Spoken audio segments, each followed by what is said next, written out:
আজকে প্রচুর পরিমাণ বৃষ্টি হওয়ার কারণে দেখেন অবস্থা। আজকে 2024 সালের লাস্ট জুমা, আলহামদুলিল্লাহ পবিত্র হারামাইনে রহমতের বৃষ্টি।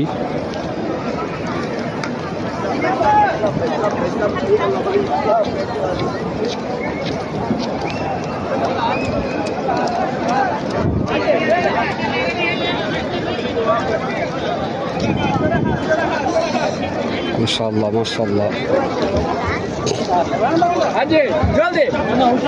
দেখেন জমজমের পানি নিতে আছে হাজিদের জন্য এগুলা। বৃষ্টির ভিতরে হাজিরা উমরা করার জন্য ইনশাআল্লাহ। এখন বৃষ্টি আবার পড়তেছে।